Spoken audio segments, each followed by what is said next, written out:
नमस्कार, आप सभी का स्वागत है आपके अपने चैनल में। और आज हम इस वीडियो में जानेंगे कि देव उठनी एकादशी पर देव कैसे बनाते हैं और देव को कैसे उठाते हैं, देव का छापा कहाँ पर बनाने चाहिए और किस से बनाने चाहिए, देव बनाने के बाद हमें क्या करना चाहिए और देव को उठाते कैसे हैं और उठाने के बाद सबसे पहले कार्य क्या करना चाहिए, पूजा के बाद सामग्री का क्या करना चाहिए। तो सबसे पहले हम बात करते हैं देव को हमें कहाँ पर बनाने चाहिए। आप देव घर के आंगन में बना सकते हैं, बालकनी में बना सकते हैं, छत पर, पूजा घर के सामने, किचन में भी बना सकते हैं। जहाँ पर आप देव बना रहे हैं उस जगह को अच्छे से आप साफ कर ले।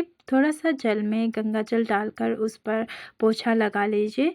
देव का छापा बनाने के लिए आपको खड़िया, चूना, गेरू आपको चाहिए होगी। चौक से भी आप बना सकते हैं। आप सबसे पहले खड़िया या चौक से देव के घर का आकृति बना सकते हैं। चौक से इसलिए हम छापा मारते हैं क्योंकि जब हम गेरू से बनाएंगे तो आसानी रहती है, इसलिए हम चौक या खड़िया से आकृति बनाते हैं। अब हम आकृति बनाते हैं। चारों पासे आपको लाइन बनाना है, फिर बीच में दरवाजा छोड़ना है। आपको डबल लाइन बनानी होती है। आपको एक बात का ध्यान रखना है, जहाँ पर आप बना रहे हैं उधर किसी के पैर ना पड़े, इस जगह पर आपको बनानी है। और यहाँ पर मैंने मुख बना लिया है वी शेप में, और साइड में हाथ भी बना लिया है, पैर भी बना लिया है। अब गेरू से मैं ऊपर से गेरू से लाइन बनानी है। पहले के समय में लोग जो होते हैं थे वो देव को दीवारों पे या फिर जमीन पर गोबर से और गेरू से बनाते थे और चूने की मदद से भी बनाते थे। तो अब के समय में क्या है, हमारे घर में सारी जगह पे टाइल्स लगी होती है, इसलिए हम इसे ज़मीन पर बनाते हैं। और दीवार पर भी आप बना सकते हैं यदि आप बनाना चाहते हैं, आपके टाइल्स ख़राब ना हो, आप ऐसा चाहते हैं तो आप कागज़ में भी बना सकते हैं या फिर कोई गत्ता ले सकते हैं या फिर टाइल्स या किस चीज़ से आप बना सकते हैं। और साइड में मैं पैटर्न भी बना दूंगी। जिगजैग का मैंने पैटर्न बनाया है, आप अपने हिसाब से पैटर्न बना सकते हैं। और जो घर बनाया है हमने उसके अंदर भी श्री हरि विष्णु की आकृति बनाएंगे। आप जिस तरह से भी बना सकते हैं, बस एक अपने मन में श्रद्धा भाव से आप बनाना चाहे तो बना लीजिए। आपको क्या करना है, विष्णु बनाते वक्त क्रॉस कर ट्रायंगल शेप में आपको बनाना है और दोनों तरफ हाथ उठाकर आंखें, मुंह बनाना है इस तरह से जैसे मैंने बनाया है। फिर पाँव निकाल देंगे और ये जो आकृति है भगवान विष्णु का स्वरूप बन जाएगा। अब हम साइड में स्वस्तिक बना लेंगे। आप चाहे तो चारों कोनों में स्वस्तिक बना सकते हैं। मैं इधर 2 स्वस्तिक बना रही हूँ और एक तुलसी मैया का गमला भी बना रही हूँ। और गमला बनाने के बाद हम बैकुंठ के लिए सीढ़ी बना देंगे। बैकुंठ के लिए सीढ़ी बनाने के बाद आपके घर में जितने मेंबर हैं उतने उनके चरण बनाइए। और आने वाले पीढ़ी के लिए भी आपको 2 एक्स्ट्रा पाँव बनाने हैं। और जैसा भी हो आपको बनाना है, ये ज़रूरी नहीं कि आपको बहुत ही सुंदर बनाना है, बस आपके श्रद्धा भाव से आप जैसा बनाएं वैसा ही आप पूजन कर सकते हैं। और इसके बाद हम गौ माता की खूर बना लेंगे, दीपक बना लेंगे और कमल बनाएंगे। कमल जो होता है लक्ष्मी माता का आसन होता है, इसलिए मैंने कमल बनाया है। और दूसरी तरफ भी हम गौ माता का खूर बनाएंगे और दीपक बनाएंगे। आपके जो घर बनाया है वो आपने बड़ा बनाया है तो उसमें आप तरह तरह के चीज़ें बना सकते हैं। सुदर्शन चक्र बना सकते हैं,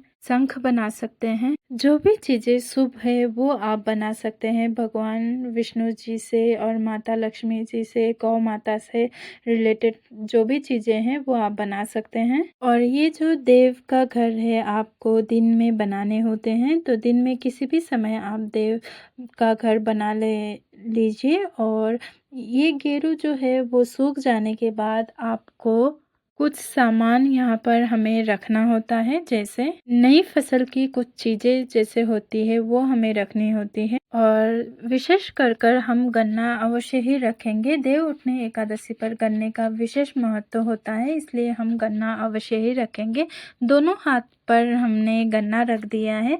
अब आपको एक कटोरी अनाज रखना है या एक थाली में अनाज रखना है। आप कटोरी या थाली जो भी आप लेना चाहे उसमें आप रख दीजिए। अनाज में आप कुछ भी ले सकते हैं। मैंने यहाँ पर गेहूं लिया है, बाजरा भी आप रख सकते हैं। साथ में हम मूली रख देंगे। आप मूली पत्ते वाली मूली ले सकते हैं, 2 भी ले सकते हैं, 1 भी ले सकते हैं। इस मौसम में सिंघाड़ा भी आ जाता है, तो आपके पास सिंघाड़ा हो तो आप रख दीजिए, नहीं तो कोई भी ऋतु फल हो अब वो आप रख सकते हैं, जैसे मौसमी, संतरा, अमरूद। यहाँ पर मैं अमरूद रख रही हूँ और शकरकंद, खीरा। यदि आपको आंवले मिल जाते हैं तो आंवले भी ज़रूर रखिएगा। और यहाँ पर मैं रुई भी रख रही हूँ, क्योंकि जो नई फसल होती है वो हमें रखना होता है, इसलिए मैंने रुई भी रख दिया है। अब हम मीठे में जो भी आपने लिया है वो आप रख सकते हैं, नहीं तो आप बाहर से कुछ भी लाकर भी रख सकते हैं। जो आपने घर पर मीठा बनाया है या आपने बाहर से लेकर आए हैं वो आप रख सकते हैं। फिर इसके बाद हमें चाहिए एक कुल्हड़ या छोटा सा मटकी होता है, उसमें जल भरकर जरूर रखिए, क्योंकि ऐसा इस गीत में भी होता है, कोरा कलश मीठा पानी, उठो देव पियो पानी। इसीलिए आपको पानी जरूर रखना है।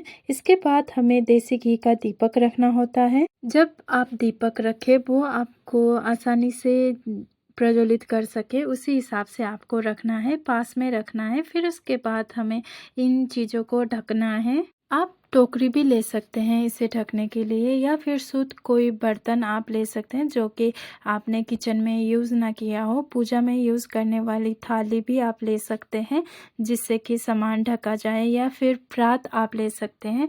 प्रात ऐसा माना जाता है कि ये जो प्रात होता है ये बहुत ही शुद्ध माना जाता है, साफ माना जाता है, इसलिए प्रात का भी प्रयोग कर सकते हैं हम।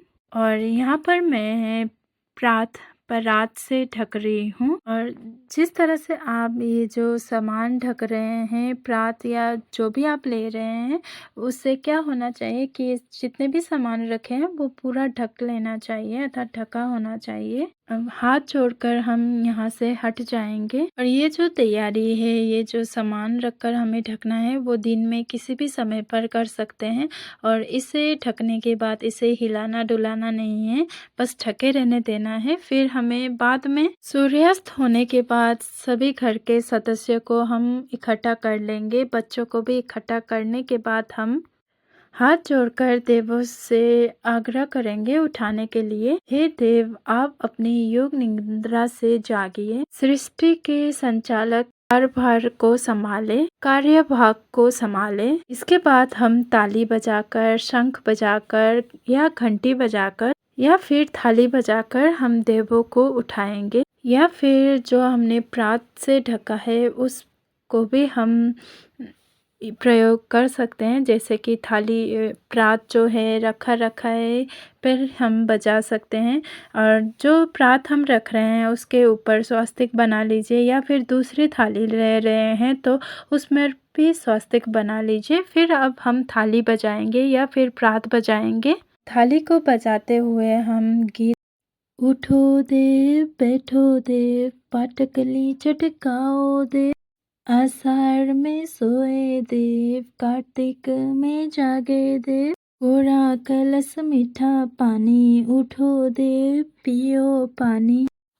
हाथ पैर फटकारो देव, अंगुलियां चटकाओ देव, कोहरों के ब्याह कराओ देव, ब्याह के गोने कराओ देव, तुम पर फूल चढ़ाए देव, घी का दीपक जलाए देव, आओ देव पधारो देव, तुमको हम मनाए देव। अब आपको इसके बाद अपने घर के पुरुषों के आपको नाम लेना है। चूल्हा पीछे 5 पछेटा, सासू सुवेंजी तुम्हारा बेटा, चूल्हा पीछे 5 पछेटा, सासू जी सुमन तुम्हारा बेटा।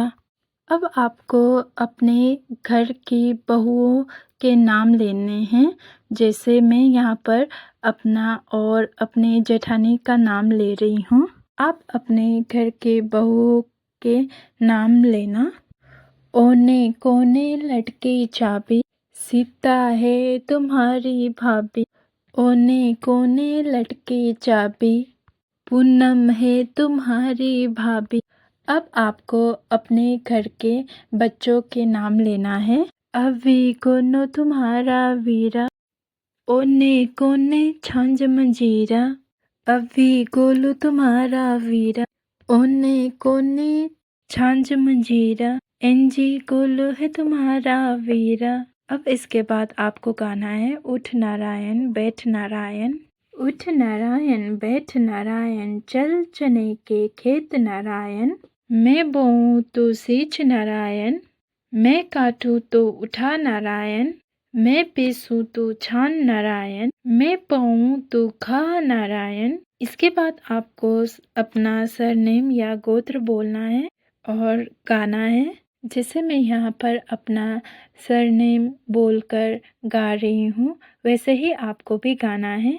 जागो शर्माओं के देव, जागो शर्माओं के देव, जागो शर्माओं के देव। अब इसके बाद आपने जो भी भोग प्रसाद सामग्री अर्पित किए है, उन सभी का नाम आपको लेना है। जैसे गन्ने का भोग लगाओ देव, मूली का भोग लगाओ देव, मिठाई का भोग लगाओ देव, अमृत का भोग लगाओ देव, खीरे का भोग लगाओ देव, शकरकंदी का भोग लगाओ देव। अब इसके बाद आपको प्रात से ढका है या टोकरी से ढका है, उसको उठाकर आपको धीरे से इसको उठाना है। फिर हम जो हमने घी का दीपक रखा है उसे प्रज्वलित करेंगे। जितना हमें दिख जाए और हम दीपक प्रज्वलित करें उतना ही आपको उठाना है। जो भी आपने ढका है उस जब दीपक प्रज्वलित हो जाती है फिर इसको उठाकर आपको साइड में रख देना है। आपको मैंने पहले ही बताया कि हमें देव को उठाते वक्त हमें सबसे पहले कार्य कौन सा करना है। आपको सबसे पहले कार्य करना है मंजरी वाला तुलसी हाथ पे लेना है, और जब भी मंजरी वाली तुलसी तोड़े तो आपको उसमें 1-2 पत्ते होना जरूरी है और खाली तुलसी ना तोड़े। तो ये मंजरी वाला तुलसी दल है वो हम अपने देवों को समर्पित करेंगे। ऐसा मान्यता है कि जब देव 4 महीने की योग निद्रा के बाद जागते हैं, सबसे पहले महारानी तुलसी मैया की आवाज़ सुनते हैं। महारानी तुलसी जी की आवाज़ उनको सुनना पसंद होता है, उनका आवाज़ ही वो सुनते हैं। इसीलिए हम मंजरी वाला तुलसी दल समर्पित करते हैं। इसके बाद हमें 1 लोटा जल में फूल हमें डालना है और फूल की मदद से हमें स्नान भाव से छींटे देने हैं। वस्त्र के भाव से हमें कलावा अर्पित करना है और तिलक, तिल और चंदन रोली से हमें तिलक करना है। फिर उसके बाद तिल अर्पित करना है।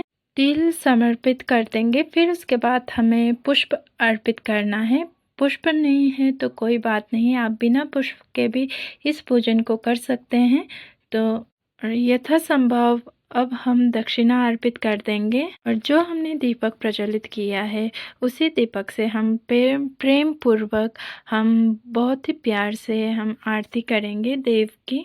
और जो हमने भोग प्रसाद रखा है वो सभी परिवार में बांट दें, और जो हमने अनाज रखा है वो आप चाहे तो दान दे सकते हैं, नहीं तो आप अपने घर के गेहूं में भी मिला सकते हैं। जो रुई हमने चढ़ाया है वो आप पूजा घर में बाती बनाकर प्रयोग कर सकते हैं। जो दक्षिणा है वो आपके घर में के कुंवारी लड़की को दे सकते हैं, कन्या को। आरती हो जाने के बाद अब हमें थोड़ा सा हाथ जल में लेकर आचमन करनी है। आचमन करके भगवान से हमें जो भी पूजा में रही कमी को दूर करने के लिए हम क्षमा याचना करेंगे। फिर उसके बाद हमें किसी किसी जगह पर तो ये रात को ही जो हमने देव बनाया है उसे हटाते हैं। आपके यहाँ पर कब हटाते हैं वो आप देख कर पूछ कर आप हटा सकते हैं। तो आपको हटाते वक्त अच्छे से साफ़ सुथरे कपड़े से गंगा जल डालकर इसे साफ़ करना है। अच्छे से पोछा लगा लीजिए, फिर ये हट जाएंगे। हमारे यहाँ तो सुबह के समय हटाया जाता है। आपके यहाँ कब हटाते हैं उसी प्रकार से आप हटा सकते हैं। तो आशा करती हूँ आप सबको ये वीडियो पसंद आई होगी। अगर पसंद आई हो तो इस वीडियो को प्लीज़ लाइक कीजिए, चैनल को शेयर और सब्सक्राइब अवश्य ही कर दीजिएगा। धन्यवाद।